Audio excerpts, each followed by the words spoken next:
Trump Derangement Syndrome. This is a term coined by the right to blame the left for their madness, their insane, irrational hatred of Donald Trump. Well, I'd like to unpackage this a little bit so we really think about what Trump Derangement Syndrome is. Because I agree, it's absolutely real. But it does seem to affect both sides of the aisle. People hate him. People think he's the worst president ever and he's a terrible, terrible human being. And you can see that they kind of get worked up and they sort of enjoy hating him. But we need to examine a little bit why they hate him so much. There's a cultural component. He likes to talk in simple words, and maybe that's part of his strategy. You know, he's not uneducated. He also likes to speak in tribalistic terms, where it's us versus them. It's we're great, we're tremendous, we're the best, and they're all losers, they're all terrible. These dichotomies he likes to speak in are emotionally charged. So when you have people who identify with the in-group that he's saying is so great and perfect, they're gonna just instinctually like yeah, we're great, we are great, and they do suck, they are awful, my God, they're stupid, they're crazy. That's what people like. It's our lower nature, yes, but it is our nature. And so Trump's speech basically triggers that lower nature. And so the people who are not on his side, they hate him for it because he's shaming them. He's making them out to be snowflakes and idiots and somehow unreasonable, irrational. And so they hate him for that. And some people love him because he's on their side. Now, to go a little deeper, the tribalism issue has been going on a long time. And Trump didn't just create it. He stepped in right at the right moment when it was most intensely tribalistic, probably since the Civil War. And this is why, because of the fairness doctrine being thrown out. News organizations started producing very wildly right and left-wing propaganda sort of news. And so you have these echo chambers forming, and then the internet, of course, exacerbated this and turned us into essentially super echo chambers where you don't even glimpse the other side of the story. All you're being fed are things that agree with you. Confirmation bias to the max. So Trump steps in at this time when we're already highly polarized. He uses this, he harnesses this because he's good at selling. He is an expert salesman. You read carefully into it, you'll see that he's not the most ethical salesman you've ever met. He angles his way into succeeding, to winning against the opponent, to getting the better deal. He has no moral reservations about that. He's like, if I'm a good businessman, I win, and I don't care what you do. He doesn't pay any taxes. That's because I'm smart. That is his modus operandi. And he's succeeded with that in the business world for decades. So that tells you something about the roots of this being deeply American capitalistic corporate culture rewards this behavior. So when you see him come up to the pulpit and start giving speeches, he's selling people on him, on his brand of America success. And his brand of American success isn't necessarily win-win, it's we win, they lose. He's very talented at this tribalistic form of salesmanship. And he gets people to feel good about themselves and to feel blaming of the other side. Politics should be a win-win. That's one place where you don't just get to have one side win and the other side loses. In politics, if you do that for very long, you have a civil war. And that's what we're really afraid of at this point. That's what we're facing because Donald Trump has taken us closer to the brink. Then you have this other aspect of Donald Trump, which is just that he's a narcissist. And just about everyone agrees on that. He is a narcissist. Narcissism isn't just, this guy's arrogant, this guy's high on himself. That's a very superficial read of what narcissism is. He's a textbook narcissist. He hits all the important points of what narcissism is. When you're a textbook narcissist, you may still be highly functional in society. You may be competent even, but it's a mental pathology. It's a disease. It's a mental sickness. And so part of the reason people dislike Trump is because they're detecting a mental sickness in their leadership. And that mental sickness does spread out. Leadership does influence other people and how they behave. The way he speaks is making us more animal, more aggressive, more shaming, condemning of the other side and their opinions. So whether his policies are good or not, his leadership is making a dark influence on our people. This narcissism, from what I understand it, is something that stems from a big wounding in life. And it may have come when he was a child with his father and being neglected or whatnot. And then at a certain point, he became his father's front man for his business operations, in which his salesmanship really paid off. Eventually, he took over the business and did it all, so you could say he is a competent businessman, certainly more competent than I am. But at the same time, his brand is a bully of a brand. His brand requires confidence to sell product. And that's true about most branding in America, so it's not unique, right? It's not singularly a bad thing. It's just we need to understand that about Donald Trump. He's a confidence gamer when it comes to business. And so it's very important to him to keep everybody confident in him. Narcissism naturally feeds into this psychology because a narcissist is wounded at some level, and their self-esteem, therefore, is constantly draining out of them. In a sense, they actually have self-hatred. That's why the self-esteem is constantly leaking out. And so what they do in response to that, subconsciously, is they do everything in their power to build the self-esteem back up. So it's like a frantic pouring self-esteem back into the bucket that's draining. And this is why it's sort of a nervous pathology, because you can't help constantly doing that. If someone has a personal attack on you, it's like a fight or flight response that you have. You know, if someone even suggests that you're not handsome, or it's an attack, and you feel full defenses go up. You don't take the criticism honest and go, well, I have to think about that.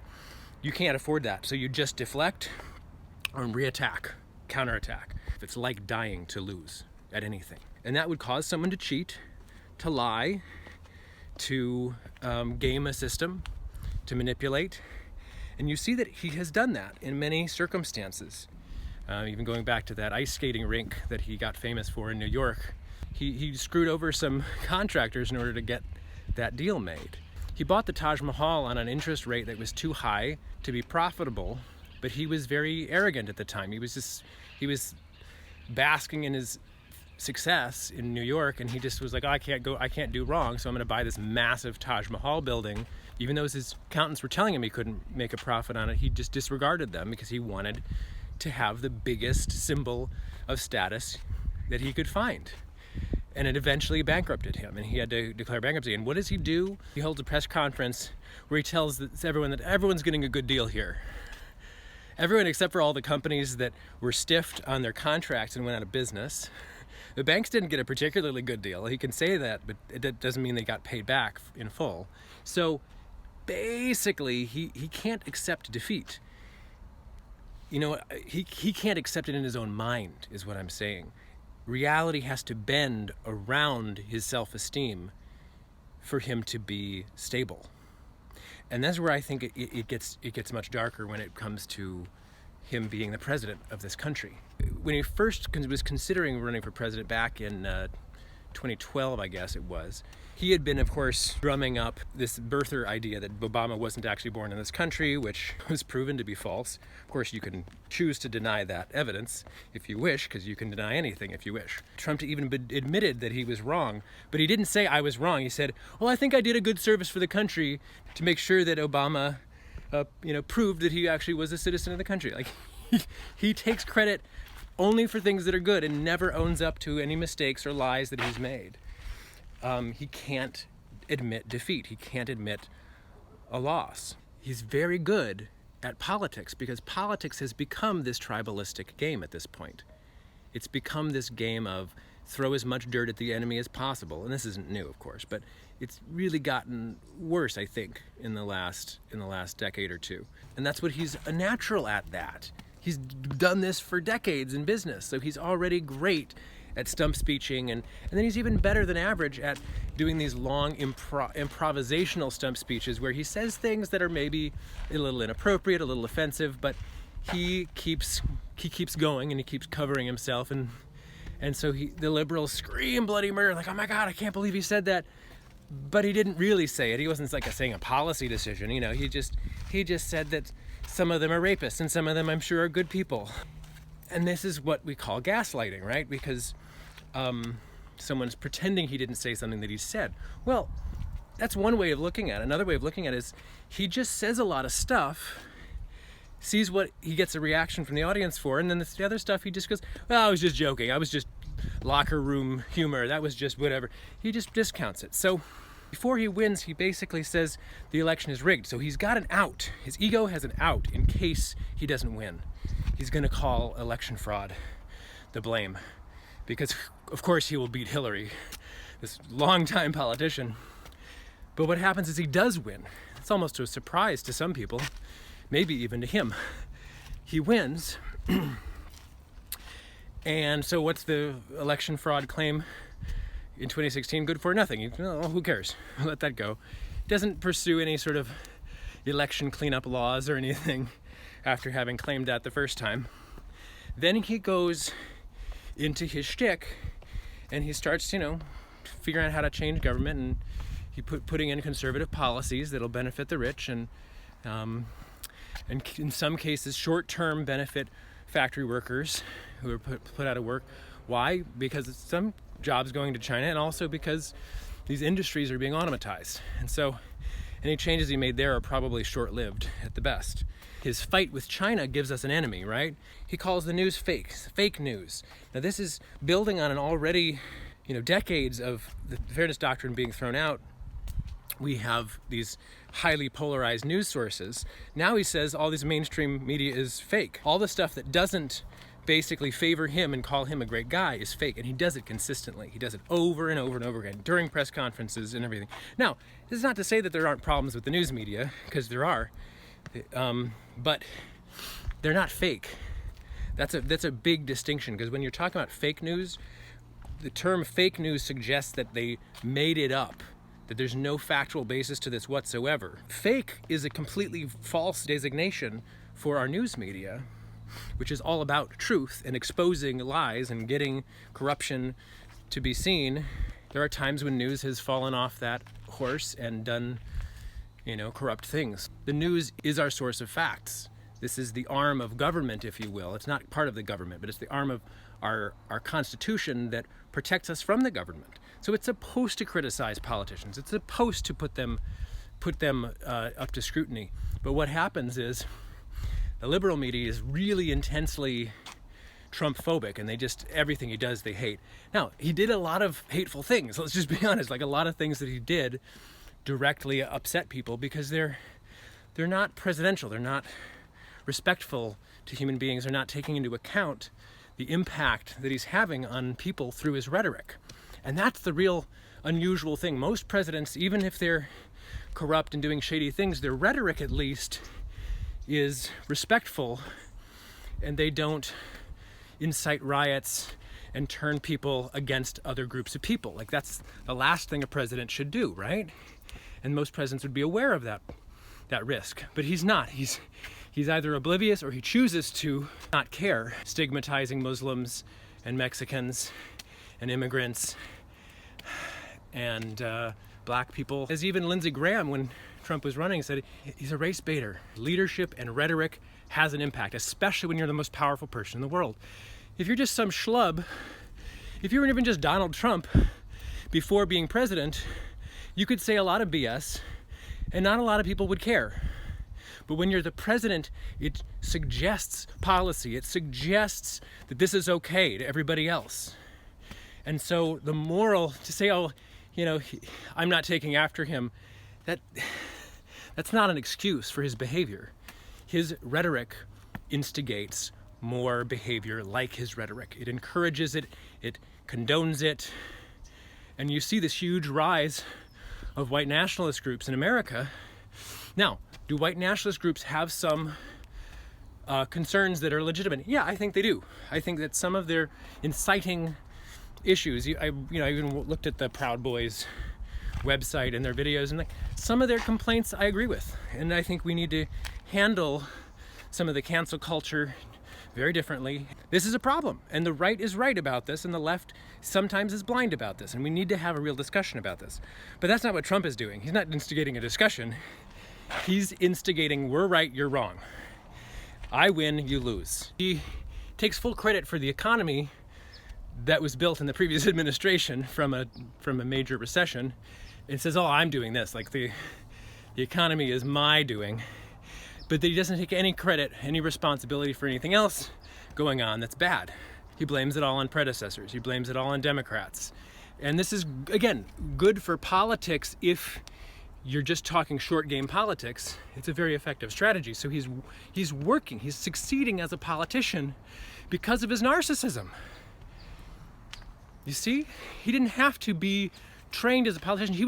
He was perfect for this time in political history, but perfect in the sense that he's essentially a bull in a china shop. He's destroying much of that we have to value. Now, some people like this. Some people like that he's destroying stuff. They want it torn down. And I have to admit that most of us, liberal and conservative and moderate, have some great feelings of just like exhaustion with the government. Like, when can this system change? It seems stuck. When people are looking at, Bernie as a sort of a radical liberal progressive that they really want, and then they're not willing to vote for Hillary or someone else or Biden, it suggests that, a lot of us want change, significant change that hasn't happened in a long time.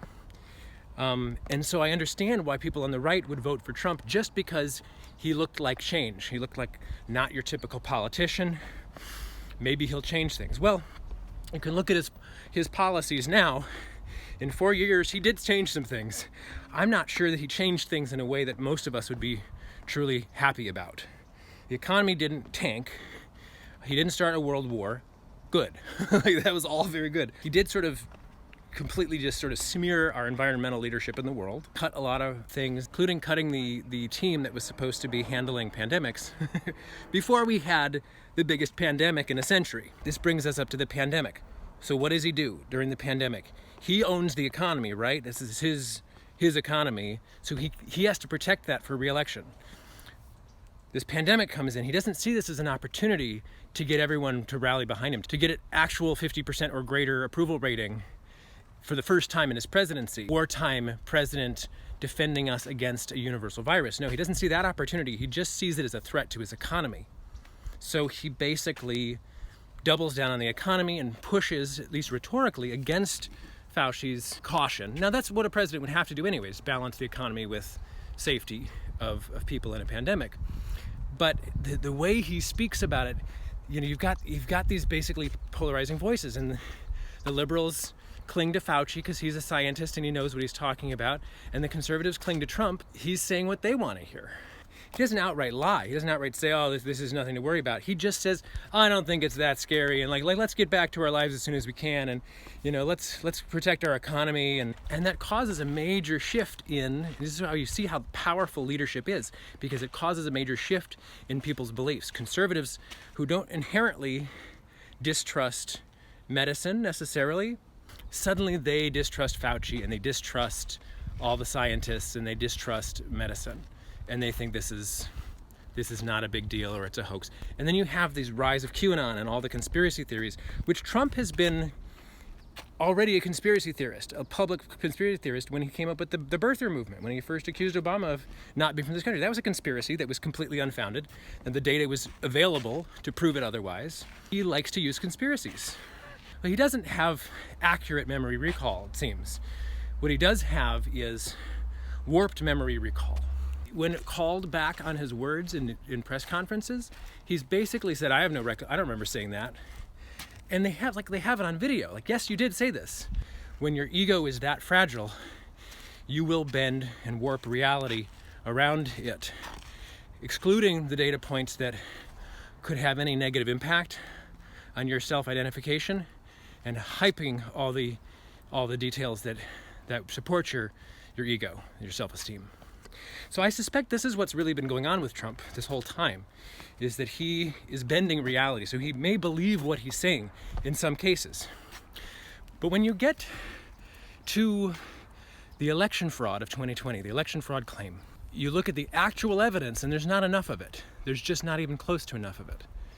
And even the Navarro report, written by his own economist, a cabinet member, whatever, it doesn't claim that there was election fraud. It doesn't claim that the election was stolen. It just claims that there's enough possible election fraud that it could have been stolen. That's all it claims. It doesn't prove anything beyond doubt. That's all it intended to prove, was doubt that the election might have been rigged. And he does a good job of showing you all the possible ways that it could have been manipulated, but gives you no evidence that it actually was manipulated, not in grand numbers. Anyone who's looked at the Navarro report and says, that convinced me that the election was stolen, I don't think they've read the Navarro report, because it doesn't show that. It doesn't even claim that. Now, his headline sort of claims that, but his evidence doesn't claim it at all, and his conclusions don't claim it. They just say it's possible, so they should have more investigations. I'm all in support of having investigations on the elections and also changing election policies, making sure that there's more transparency and a better election system so that we don't have this kind of doubt again. I think it would be great to revamp that. But all the evidence that we've seen so far supports Biden's victory. For Trump to be claiming, as he did many times on television, that he knows it was rigged, he knows the election was stolen, he won big, he won in a landslide. All of these statements are lies, because he couldn't possibly know that, because he would have, if he had the evidence that actually proved it, he would have presented it to the public. He would have presented the evidence, but he didn't have it. We have never seen that evidence.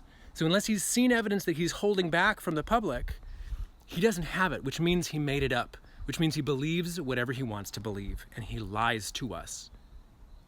Now, what else is he lying about? Fact checkers have reported that he's said over 30,000 false or misleading statements in his 4 years in the presidency. And I don't doubt it, because he spoke more than any president in history, too. So he lied about election fraud, which did stir the pot tremendously.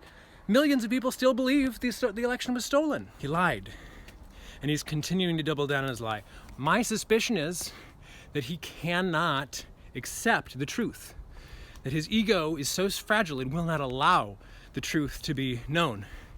That it would be a fate worse than death to accept that he lost to some loser like Biden. I think it's too devastating. It's like, if it was a really talented politician that beat him, he maybe could have gone, all right, I get it, but I'm going to come back stronger and be more strategic next time and not pull any punches, as if he pulls any punches. But with Biden, it's disgrace that he lost, right? It's just disgraceful. And a lot of Trump supporters are thinking the same way, probably because between him and the news media that they watch, they believed that Trump was by far the more exciting, energized candidate, which I acknowledge he was. Only problem with his energy is that it was turning people against him just as much as it was turning people for him. And you had the whole Lincoln Project, a whole bunch of Republicans basically rising up against Trump to get him out of office. So you have to acknowledge that, yes, the Trump Derangement Syndrome works, but it works on us both, on both sides of the aisle. We've just gone through an incredible con job, in a way. That's this man who's a very talented salesman has taken America through a whole system of lies, of make-believe reality. And he's not alone. It's been brewing. But he generaled this 4 years of make-believe that really has divided us more deeply than it has been in generations. And at a time when ideologically we aren't really that different. There's been a lot of melting in the big melting pot of America. We don't have that many value differences if you really get down to the values level. Policy-wise, my God, we disagree about everything as a point of argument. Literally, if you don't disagree with the Democrats, you're not a Republican. If you don't disagree with the Republicans, you're not a good Democrat. It's insane. It's insane, but that's what politics has become. But if you really dig down beneath the surface to our values are pretty close together. Most of the time we're hugging two sides of the same coin. We're talking about freedom. Yes, we all care about freedom. Talking about fairness. Yes, we all care about fairness. Some of us just don't see how unfair things have gotten. We all talk about compassion. We all care about compassion. But some people see people who are being mistreated and really think that needs to be a priority, and other people say, no, let people pull themselves up by their bootstraps, even though I'll remind you that that's physically impossible. It's an interesting metaphor. Doesn't work.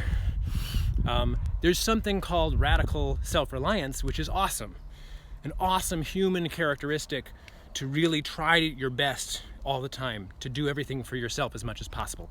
I think we all love that idea, and it's an American concept for sure, borrowed I'm sure from other cultures, but it's maybe even more human than anything else.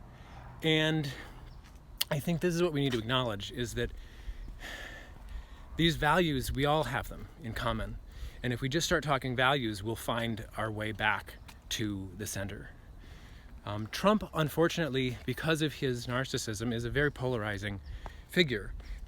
We can't follow him to unity. He will not lead us there. He can't do it. He's incapable of it. He is a very talented salesman, but he sells in a way that doesn't sell you on unity. He sells you on us better, them worse. If we really want to rebuild this country, we're going to have to get real about what the facts are and get through to the point of accepting some of the same reality. We just have to do it.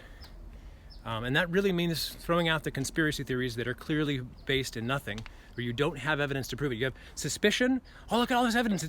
It shows a pathway, a story pathway. Your mind creates any story it wants, okay? And you emotionally agree with it or not. That's not your intuition. Your intuition gives you like a lightning vision of something, a perspective, a knowing of some sort.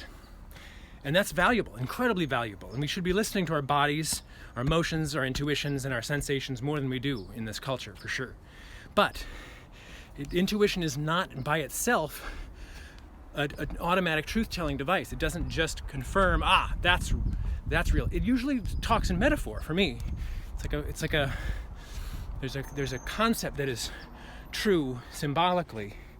And if you accept that, then you'll see, okay, there's probably something I can follow this pattern and trace it somewhere else and recognize it. But you still have to do all the thought, the actual critical thinking that follows in intuition to confirm or deny. Ultimately, we do need to think critically to come together as a country. We can't just be living in our own worlds. That's just a disaster. We've really been put through the ringer here with Donald Trump, and I think we need to recognize the dangers in narcissism and in Donald Trump as a person. I don't think we came as super close to an actual autocratic coup. We shouldn't be anywhere near that. We shouldn't even have to think about that in this country, But maybe that's the real wake-up call here, is that it's all much closer than we thought before, and we have to take more responsibility to really deal with reality. If you'd like to join me, I'm doing several things right now. One is Converging Perspectives. That's my company, where I create converging conversations between people of disparate viewpoints. I'm working on a project called Mind University, essentially a mind training program, which teaches you about the cognitive biases and the ways that our minds work against truth, and trains us to use the mind much better than we have. I'm also working on a project I call the Unchurched Service.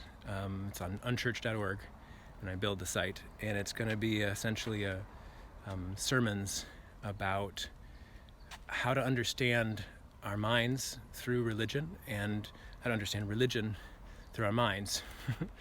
To take from the best of religion, but leave the worst behind. The stuff that really messes us up and divides us, we can let some of that go. And we need to acknowledge it. We need to be aware of it so that we aren't controlled by it.